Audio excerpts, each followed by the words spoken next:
Hello बच्चों, मेरा नाम है अंकित कुमार। तो लास्ट टाइम हमने हमारी 9th क्लास के फर्स्ट चैप्टर जो है हमारे आसपास के पदार्थ, उनके एनसीईआरटी क्वेश्चंस को डिस्कस किया था। आज हमें आगे बढ़ना है और आज हम अभ्यास के प्रश्न जो हैं हमारे इस चैप्टर के, तो वो सोल्व करेंगे। शाबाश। देखिए, तो आपका फर्स्ट क्वेश्चन बनता है यहाँ से कि निम्नलिखित तापमानों को सेल्सियस इकाई में परिवर्तित करें। यानी कि हमारा फर्स्ट क्वेश्चन जो है हमारा प्रश्न नंबर 1 जो बनता है हमारा, उसमें हमें टेम्परेचर को केल्विन से डिग्री सेल्सियस में बदलना है। तो आपको याद होगा हमने लास्ट टाइम किया था सेम क्वेश्चंस। कैसे किए थे शाबाश? जब भी हमें केल्विन से डिग्री सेल्सियस में कन्वर्ट करना होता है तो हम क्या करेंगे, 273 को क्या कर देंगे, माइनस कर देंगे। और जब हमें डिग्री सेल्सियस से केल्विन में बदलना होता है तो 273 को क्या करेंगे, उसमें प्लस करते हैं। तो शाबाश। देखिए ए पार्ट देखते हैं, क्या दे रखा है हमें 300 केल्विन को डिग्री सेल्सियस में बदलना है। तो मैंने आपको बताया था कि आप पहले पूरे पे लगाइए डिग्री सेल्सियस और अंदर आपने क्या करना है, जो आपको दी गई वैल्यू है उसमें से हमने 273 क्या कर देना है, माइनस, क्योंकि हम डिग्री सेल्सियस में कन्वर्ट कर रहे हैं। तो 300 केल्विन बराबर किसके हो जाएगा, हमारा 27 डिग्री सेल्सियस। यानी कि जो आपका तापमान 300 केल्विन है वही 27 डिग्री सेल्सियस पर होगा। बस उनकी जो इकाई है उसको बदल दिया गया है, यूनिट को बदल दिया गया है सिर्फ।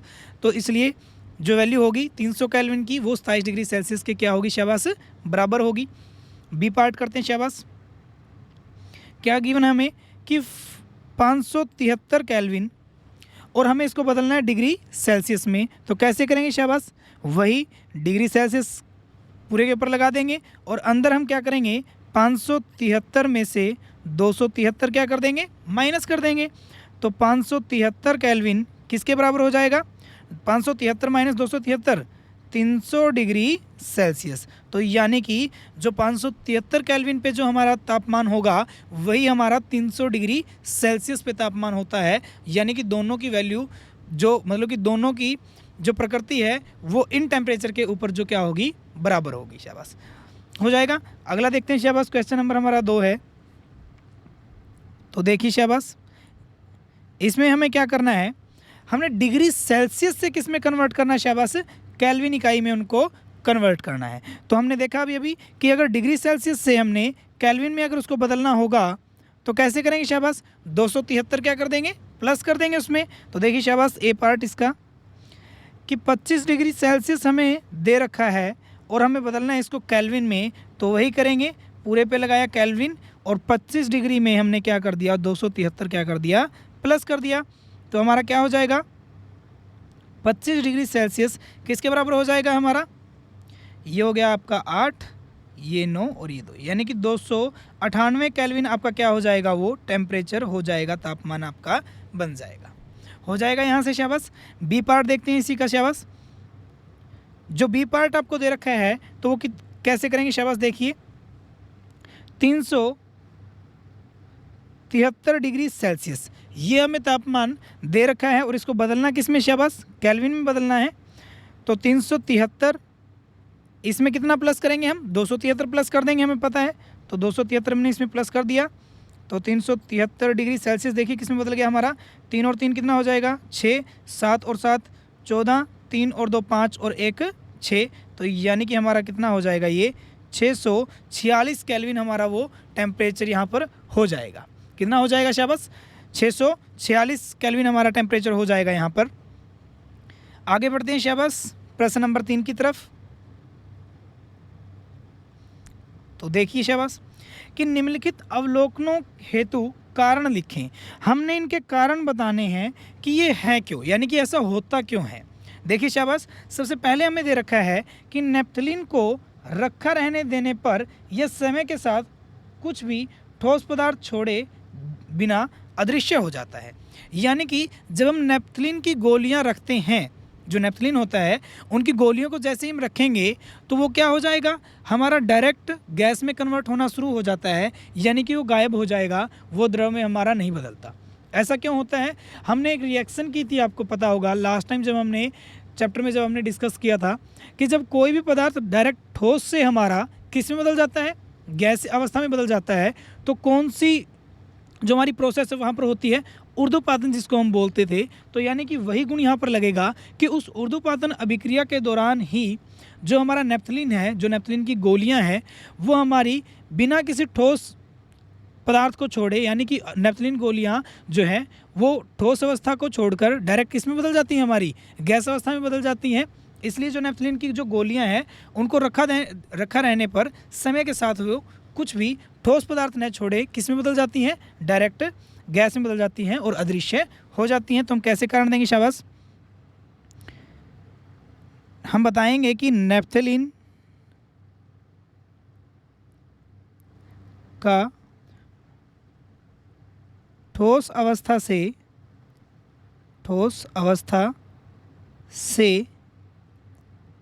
गैस अवस्था में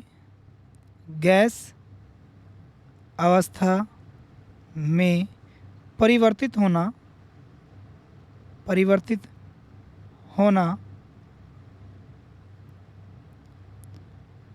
ऊर्ध्वपातन, किसके कारण? ऊर्ध्वपातन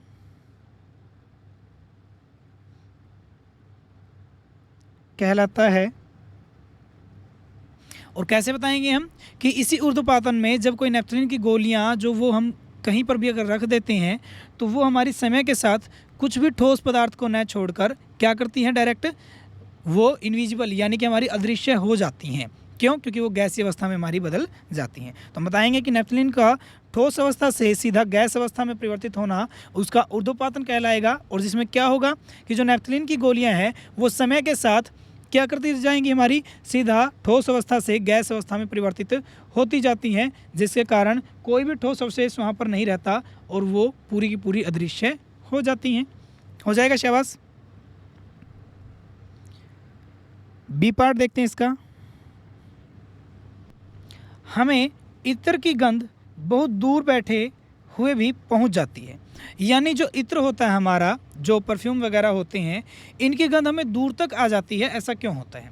यहाँ पे हमने देखा था कि एक एग्जाम्पल मैंने आपको बताया था कि अगर किसी हम कमरे में किसी एक कोने पर अगर हम अगरबत्ती को लगा देते हैं या रख देते हैं तो उसकी सुगंध पूरे के पूरे हमारे वातावरण में, उस कमरे में फैल जाती है, घर में फैल जाती है। ऐसा क्यों होता था? क्योंकि उनके कण निरंतर गति करते रहते थे, पहली बात। और दूसरी बात, उनका वायु में जो विसरण था वो बहुत ज़्यादा था, तीव्र था, तेज़ था, जिसके कारण क्या होगा कि जो वो पूरे के पूरे हमारा धुआं है जो उसका, वो पूरा पूरा उस हवा में विसरण कर जाएगा, विसरित हो जाएगा, फैल जाएगा। और जिसके कारण वो पूरे के पूरे उस वातावरण में फैल जाएंगे। फैलेंगे क्यों? क्योंकि उनके कण क्या करते हैं, निरंतर गति करते रहते हैं। तो हम क्या बताएंगे शाबाश? हम ये बताएंगे कि इत्र के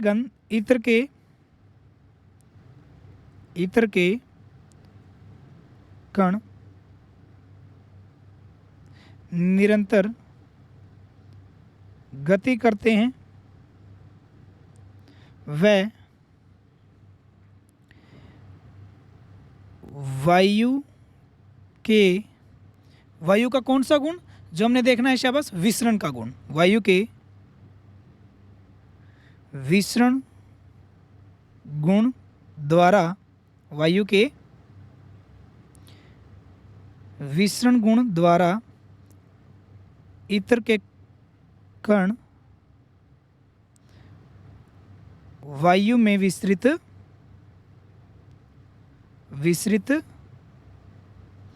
हो जाते हैं, जिसके कारण क्या होता है, वायु में पूरे के पूरे वो विसरित हो जाएंगे और जिसके कारण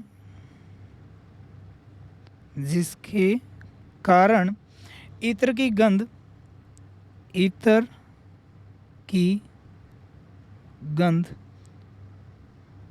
दूर बैठे भी पहुंच जाती है। क्यों?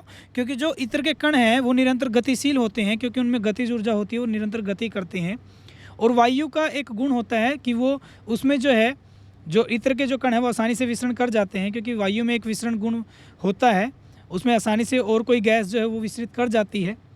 और इत्र के कण जो हैं वो इतने छोटे होते हैं कि वो वायु में अच्छे से विसरण कर जाते हैं, फैल जाते हैं उसमें। और फिर क्या होगा कि वो वायु के साथ साथ निरंतर गति करते रहेंगे और निरंतर गति के कारण वो इतने अनियमित रूप से गति करते हैं कि पूरे के पूरे उस वातावरण में फैल जाएंगे और वो दूर बैठे भी वहाँ तक पहुँच जाते हैं। हो जाएगा यहाँ से शाबाश। आगे बढ़ते हैं हम। क्वेश्चन नंबर हमारा 4 है, प्रश्न नंबर हमारा 4 होगा शाबाश। जो क्या गिवन है आपको कि निम्नलिखित पदार्थों को उनके कणों के बीच बढ़ते हुए आकर्षण के अनुसार व्यवस्थित करें। यानी कि हमें आकर्षण बल बढ़ेगा उसके अकॉर्डिंग हमने इनको रखना है। तो देखिए शाबाश क्या दे रखा है। सबसे पहले हमें जल दे रखा है, फिर हमें चीनी दे रखी है और फिर हमें दे रखी है ऑक्सीजन। आकर्षण बल बढ़ते क्रम में रखना है। बढ़ते क्रम का मतलब क्या है कि पहले कम आकर्षण बल वाला, फिर उससे ज़्यादा और फिर उससे ज़्यादा। हमें पता है आकर्षण बल गैस में क्या होता है, बहुत कम होता है, द्रव में उससे ज़्यादा होता है और ठोस में सबसे ज़्यादा है। तो देखिए हमें जो 3 एग्जाम्पल दिए गए हैं ये तीनों अलग अलग अवस्थाओं में है। ऑक्सीजन जो है वो हमारी गैस अवस्था में होता है, चीनी जो है हमारी वो ठोस अवस्था में है और जो जल है हमारा वो द्रव अवस्था में है। तो जाहिर सी बात है कि सबसे पहले क्या आएगा शाबाश, ऑक्सीजन, उसके बाद क्या आएगा शाबाश, जल, और उसके बाद क्या आएगा, चीनी। और हम बता देंगे कि यह जो ऑर्डर दिया गया है, यानी कि यह जो हमने यहाँ पर एक संरचना बनाई है, जो ये हमारा जो भी हमने यहाँ पर स्ट्रक्चर बनाया है, ये उनके बढ़ते हुए आकर्षण बल के अनुसार दिखाया गया है। ठीक है, आगे बढ़ते हैं शाबाश। 5वां आपका क्वेश्चन है, बिल्कुल आसान से इनके आंसर हैं, होपली आपको समझ में आ जाएंगे। निम्नलिखित तापमानों पर जल की भौतिक अवस्था क्या होगी।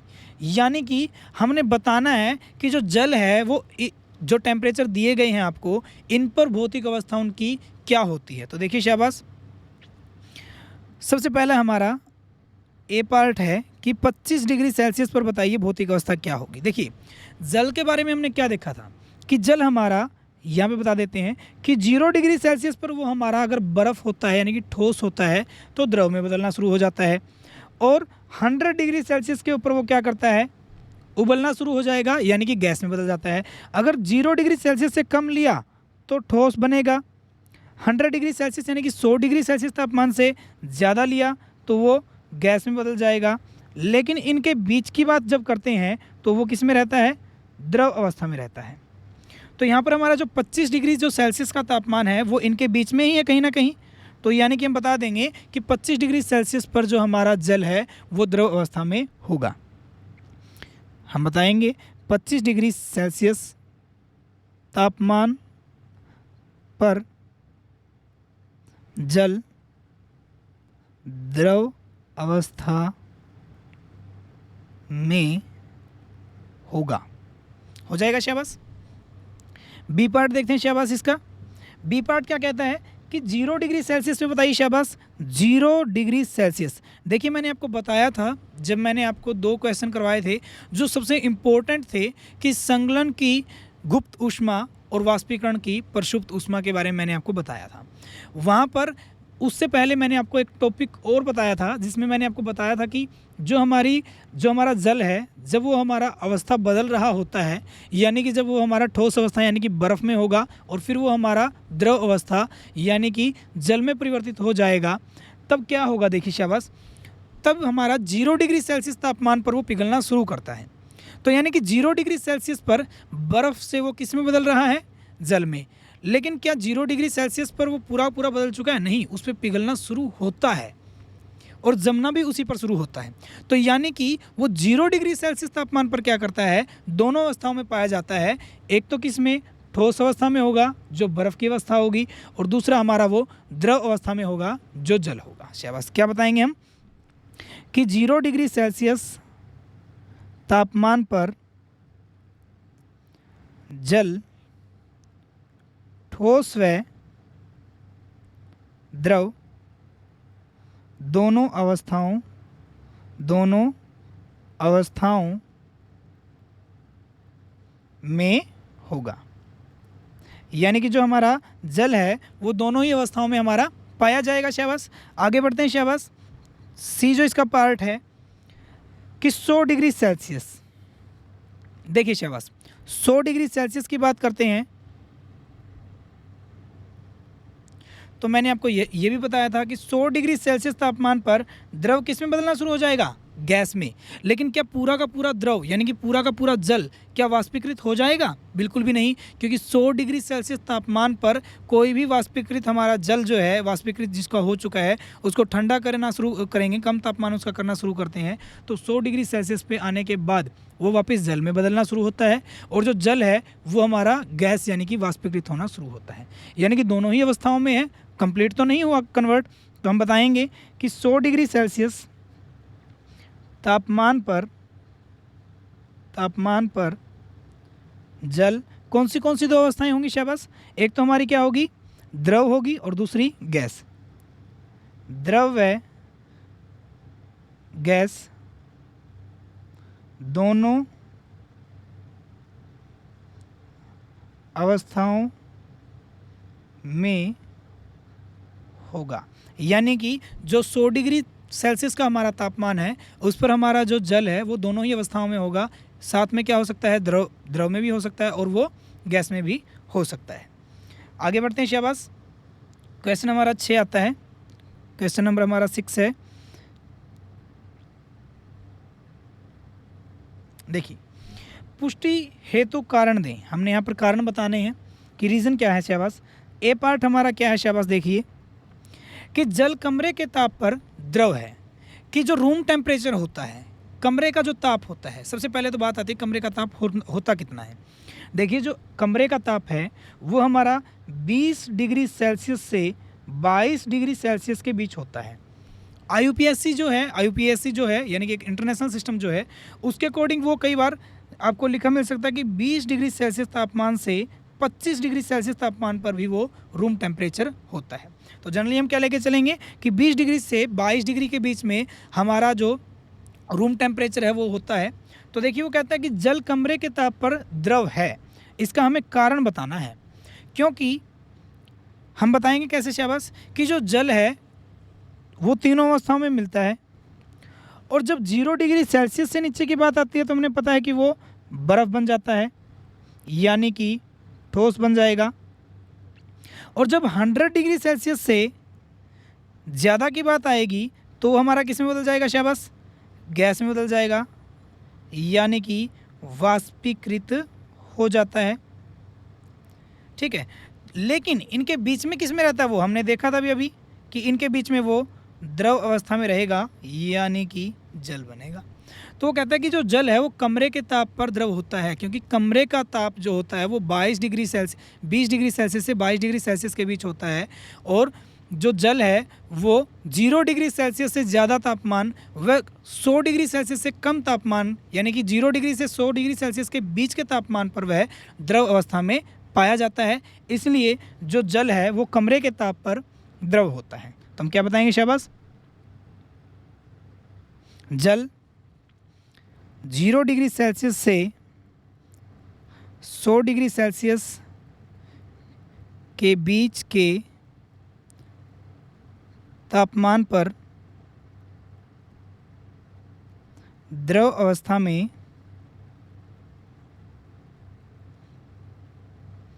पाया जाता है।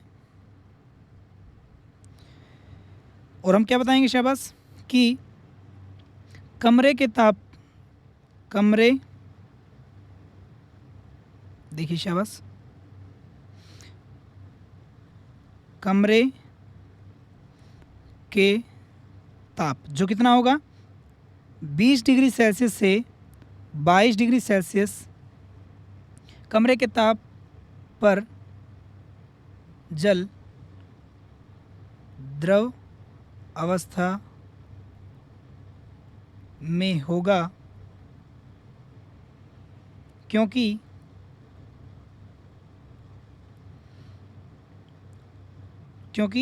कमरे का ताप किससे ज़्यादा 0 डिग्री सेल्सियस से अधिक व 100 डिग्री सेल्सियस से कम होता है। या हम ये भी लिख सकते हैं कि इनके बीच में होता है इसलिए जो हमारा क्या है, इसलिए जल कमरे के ताप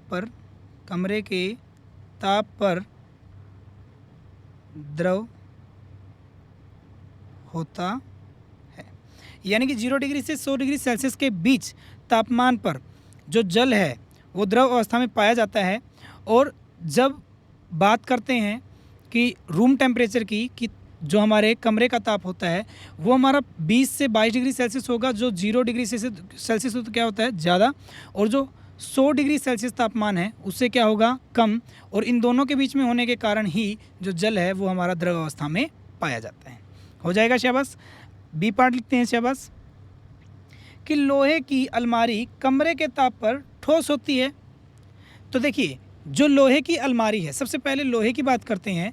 जो लोहा है उसका गलनांक और उसका क्वथनांक, यानी कि मेल्टिंग पॉइंट और बॉइलिंग पॉइंट, जिस पर वो पिघलना शुरू करे और जिस पर वो उबलना शुरू करे, वो 1000 से भी ज़्यादा होता है।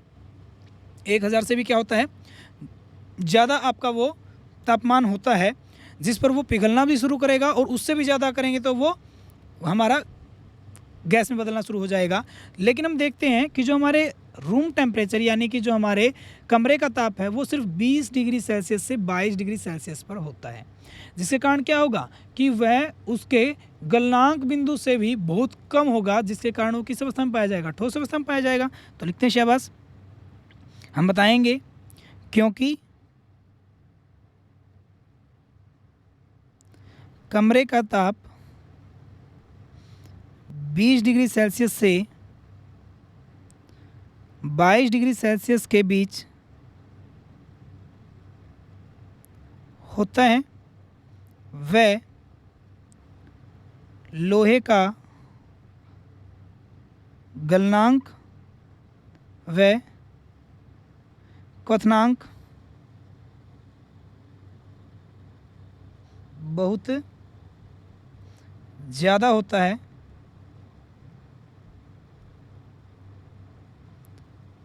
इसी कारण लोहे की अलमारी कमरे के ताप पर ठोस होती है, क्योंकि जो हमारा तापमान जो है, गलनांक और क्वथनांक बिंदु है वो लोहे के, वो बहुत ज़्यादा हैं, जिसके कारण जो हमारा रूम टेम्परेचर है वो बहुत कम रह जाता है, यानी कि 20 से 22 डिग्री सेल्सियस ही रह जाता है, और उसका गलनांक और क्वथनांक बिंदु 1000 से भी ऊपर होता है। इसी कारण से जो हमारी लोहे की अलमारी है वो ठोस अवस्था में पाई जाती है। शाबाश, आगे बढ़ते हैं। शाबाश, प्रश्न नंबर हमारा 7वां प्रश्न हम यहाँ पर सोल्व करते हैं। शाबाश, देखिए काफ़ी इम्पोर्टेंट है आपका। तो देखिए 273 केल्विन पर बर्फ़ को ठंडा करने पर तथा जल को इसी तापमान पर ठंडा करने पर शीतलता का प्रभाव अधिक क्यों होता है। यानी कि जो 273 केल्विन है, सबसे पहले तो देख लेते हैं 273 केल्विन है कितना। हमने देखा था 273 केल्विन का मतलब क्या था कि 0 डिग्री सेल्सियस। और बात किसकी हो रही है, हमारी जल की और बर्फ़ की, यानी कि जल की अवस्था की बात हो रही है। तो यानी कि 0 डिग्री सेल्सियस पर हमें पता था कि वो हमारा दोनों अवस्थाओं में पाया जाता है, ठोस में भी पाया जाता है और गैस में भी ठोस में पाया जाता है, और दूसरा हमारा द्रव अवस्था में पाया जाता है। तो देखिए हम यहाँ पर एक एग्जांपल ले लेते हैं। इस साइड हमारी बर्फ़ के कुछ टुकड़े हैं जो रखे हैं, और इस साइड हमारा किसी बीकर के अंदर जल है। ये भी 0 डिग्री सेल्सियस तापमान पर है और ये भी 0 डिग्री सेल्सियस तापमान पर है। लेकिन बात यह है कि शीतलता का प्रभाव ज़्यादा हमें बर्फ़ में देखने को मिलता है, जल में कम देखने को मिलता है। ऐसा क्यों होता है, जबकि तापमान दोनों का क्या रख रखा है, 0 डिग्री सेल्सियस। क्योंकि हमने एक चीज़ देखी थी कि बर्फ़ और जल के बीच जब वो 0 डिग्री सेल्सियस पर बर्फ़ हमारी जल में बदल रही होती है, तब हमने ये देखा था कि जो उनका तापमान वो बराबर रहता है, तो वो ऊष्मा कहाँ जाती है, वो ऊष्मा उस बर्फ़ के कणों के आकर्षण बल को तोड़ने के लिए यूज़ की जाती है। और जितनी भी ऊष्मा हम उसको देंगे वो उसके आकर्षण बल को तोड़ने के लिए यूज़ की जाएगी, और वो किस में बदल जाएगी, हमारी बर्फ़ से वो हमारी जल में बदल जाएगी। तापमान सेम रहेगा, लेकिन ये देखिए कि वो ऊर्जा गई कहाँ पर, वो उसमें लुप्त हो चुकी है, यानी कि उसमें वो गुप्त हो चुकी है। तो जब जल की बात करते हैं तो जल में क्या होती है, एक गुप्त ऊष्मा, संगलन की गुप्त ऊष्मा जिसको हमने पढ़ा था वो प्रेजेंट होती है। और जो बर्फ़ की जो गुप्त ऊष्मा होती है, जो बर्फ़ की एक क्या होती है, गुप्त ऊष्मा, यदि उस गुप्त ऊष्मा के बराबर हम इसको क्या करना शुरू कर देते हैं, गर्म करना शुरू कर दें, तो ये हमारा किस में कन्वर्ट होना स्टार्ट हो जाएगा, जल में। क्योंकि देखिए बर्फ़ जो है, बर्फ़ में एक गुप्त ऊष्मा यानी कि एक टेम्परेचर होता है कि गुप्त ऊष्मा होती है कि इस टेम्परेचर पर वो पिघलना शुरू करेगा, तो इसमें गुप्त ऊष्मा होती है। उसी गुप्त ऊष्मा के बराबर अगर हम इसको हीट करना स्टार्ट कर देते हैं, गर्मी देना स्टार्ट कर देते हैं, तो ये किस में बदलना शुरू हो जाएगा, हमारा जल में। लेकिन तापमान फिर भी नहीं बदलता, तो वो जो जितनी ऊष्मा हमने दी वो कहाँ चली गई, हमारी जल में चली गई। तो उसकी वजह से जल के कण जो हैं वो ज़्यादा क्या करना शुरू कर गए, गति करना शुरू कर जाते हैं। तो इसलिए जल में हमारी गुप्त ऊष्मा होती है, यानी कि उसमें गुप्त ऊष्मा आ चुकी है, क्योंकि हमने किसको दी थी, बर्फ़ को दी, और बर्फ़ किस में बदल गया, हमारा जल में बदल चुका है।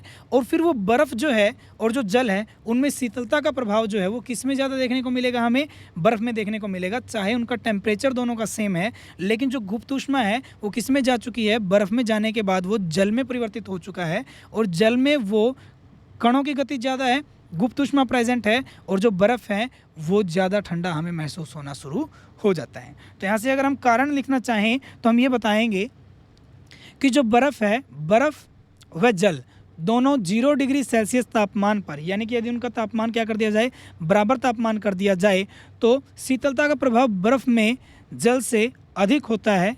क्यों होगा, हम बताएंगे। क्योंकि बर्फ़ में बर्फ़ की एक गुप्त ऊष्मा होती है, और यदि उस गुप्त ऊष्मा के बराबर हम उसको एक ऊष्मीय ऊर्जा प्रदान कर देते हैं तो वह बर्फ़ हमारी जल में परिवर्तित हो जाती है, और जल में परिवर्तित होने के बाद वो सारी की सारी ऊष्मा किस में यूज़ की जाती है, वो सारी की सारी ऊष्मा उनके कणों के आकर्षण बल को कम करने के लिए की जाती है, लेकिन उसका तापमान नहीं बदलता। इसलिए जो गुप्त ऊष्मा है वो जल में जो बदल चुकी है बर्फ़ उसमें ज़्यादा हो जाती है, और बर्फ़ में हमारा क्या होता है, तापमान बहुत कम रह जाता है। यानी कि जो जल में है एक उसके अंदर पहले से ही क्या प्रेजेंट हो गई, एक ऊष्मीय ऊर्जा जा चुकी है, जिसके कारण वो जल में परिवर्तित हो चुका है, जल में परिवर्तित है वो। तो इसी कारण से जो जल में एक ऊष्मीय ऊर्जा होती है बर्फ़ में नहीं होती, इसलिए शीतलता का प्रभाव जो होता है वो बर्फ़ में हमें क्या होता है, ज़्यादा लगता है एज़ कम्पेयर टू किस में, जल में। तो यहाँ से आप इसको आसानी से लिख भी सकते हैं। समझाने का काम था तो समझा मैंने आपको दिया है, अच्छे से डेफिनेशन यहाँ पे बना सकते हैं हम। तो प्रश्न नंबर 8 देखते हैं, शाबाश, बढ़ते हैं, शाबाश। कि उबलते हुए जल अथवा भाप में से जलने की तीव्रता किस में अधिक महसूस होती है। यानी कि हम बताएंगे कि जो जलने की यानी कि जो जलन है वो हमें भाप से ज़्यादा लगती है या फिर गर्म पानी से लगती है जब वो उबल रहा होता है। देखिए उबल रहा है तो किस, यानी कि वो कितने डिग्री सेल्सियस पे है, 100 डिग्री सेल्सियस तापमान पे है, वो हमारा किस में है, भाप में भी है, और वो हमारा उबल भी रहा है, यानी कि वो हमारा द्रव अवस्था में भी है। दोनों अवस्थाएं यहाँ पर हमारी हो चुकी हैं, ठीक है। ये हमारी गैस अवस्था बन चुकी है उसकी, और ये हमारी द्रव अवस्था है दोनों का तापमान कितना कितना, इसका भी 100 डिग्री सेल्सियस है, इसका भी 100 डिग्री सेल्सियस है। तो बात है कि जो हमारी ये क्या है, वाष्पीकरण जो हो चुका है इसका, यानी कि जो भाप है इसमें हमें ज़्यादा जलन महसूस क्यों होती है। कारण वही है जो हमने पिछले क्वेश्चन का दिया है कि जो जल में से जब ये हमारा गैस में बदल रहा होगा तो जल में हमें जल की क्या होगी, वाष्पीकरण की प्रसुप्त ऊष्मा होती है, हमें पता है क्या होती है, वाष्पीकरण की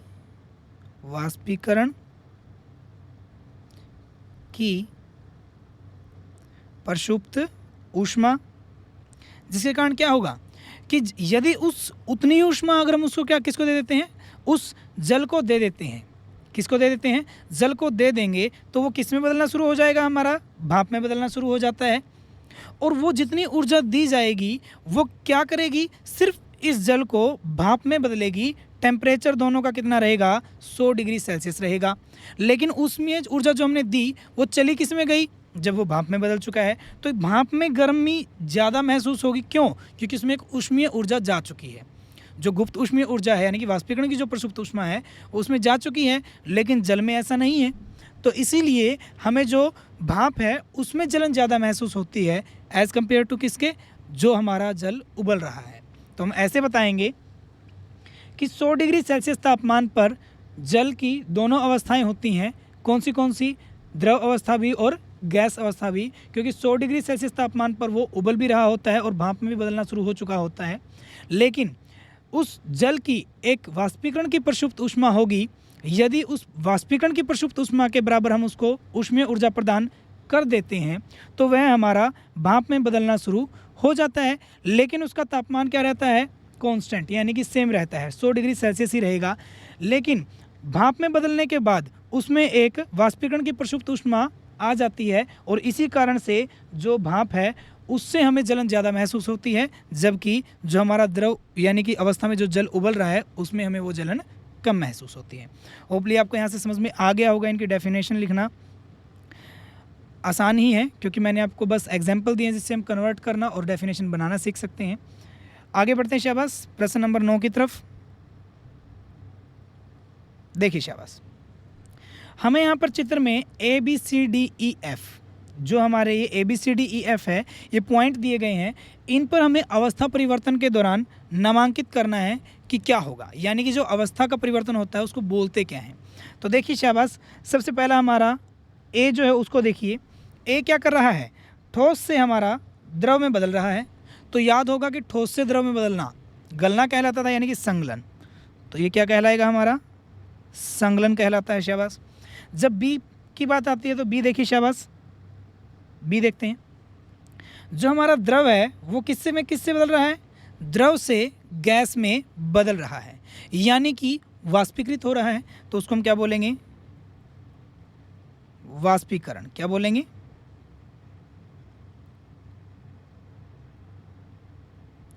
वाष्पीकरण बोलेंगे। शाबाश। आगे बढ़ते हैं शाबाश। C जो है हमारा, C क्या कर रहा है, गैस से क्या कर रहा है, द्रव में बदल रहा है, यानी कि गैस से द्रव में बदलना। उसको क्या बोलेंगे हम शाबाश, संघनन। क्या बोलेंगे, संघनन, कंडेंसेशन, यानी कि ठंडा करना। ठीक है। जब हम D की बात करते हैं शाबाश, D को देख लेते हैं। D हमारा क्या है कि द्रव अवस्था से ठोस अवस्था में परिवर्तित होना। तो याद कीजिए, द्रव से ठोस में बदलना क्या कहलाता था, जमना। जैसे हम बर्फ़ को जमाते हैं, सेम उसी तरीके से वो द्रव अवस्था में हमारा होता है और किस में जमाना शुरू कर देते हैं, हम उसको ठोस में बदलना शुरू कर देते हैं। D के बाद शाबाश E आपको दिख रहा होगा ऊपर कि हम ठोस से डायरेक्ट किस में बदल रहे हैं, गैस में, और ऊष्मा में वृद्धि कर रहे हैं और दाब में क्या कर रहे हैं, कमी। तो यानी कि जो हमारा E होगा वो क्या होगा, आपने देखा था शाबाश, ऊर्ध्वपातन। क्या था, ऊर्ध्वपातन था हमारा, जिसमें क्या होता था कि वह प्रक्रिया जिसमें कोई पदार्थ हमारा ठोस अवस्था से सीधा गैस अवस्था में बदल जाता है, उसे ऊर्ध्वपातन कहते हैं। अगला देखते हैं शाबाश, F जो है हमारा वो देखते हैं शाबाश। उसमें क्या हो रहा है, गैस से हम डायरेक्ट किस में बदल रहे हैं, ठोस में। और देखिए ऊष्मा में तो क्या कर रहे हैं, कमी कर रहे हैं। ऊष्मा में तो क्या है, कमी है, लेकिन दाब में क्या है, वृद्धि है, यानी कि प्रेशर ज़्यादा लगा रखा है और हमने ऊष्मा यानी कि उसका जो तापमान है वो कम कर रखा है। याद हो तो मैंने आपको LPG गैस, CNG गैस के बारे में बताया था कि उनको उच्च दाब पर एकत्रित किया जाता है, वो लिक्विड में कन्वर्ट हो जाती हैं। वैसे ही अगर हम उसको और भी ज़्यादा दबाव के साथ और तापमान कम कर दें तो गैस से वो सीधा किस में बदल सकता है, ठोस में, जिसको हम शुष्क कार्बन डाइऑक्साइड, शुष्क बर्फ जिसको बोलते थे, तो ठोस कार्बन डाइऑक्साइड। तो ये क्या होगा, हमारा निक्षेपण होगा। क्या होगा, निक्षेपण, क्योंकि मैंने आपको दोनों ही अभिक्रियाएं बताई थी कि ऊर्ध्वपातन क्या होता है और निक्षेपण क्या होता है। ऊर्ध्वपातन हमारा क्या होता है, ठोस से डायरेक्ट गैस में बदलना, और गैस से डायरेक्ट ठोस में बदलना क्या कहलाता है, निक्षेपण कहलाता है। होपली आपको यहाँ पर ये क्वेश्चन समझ में आ गए होंगे। तो आज के लिए इतना ही, मिलते हैं अगले लेक्चर में। धन्यवाद।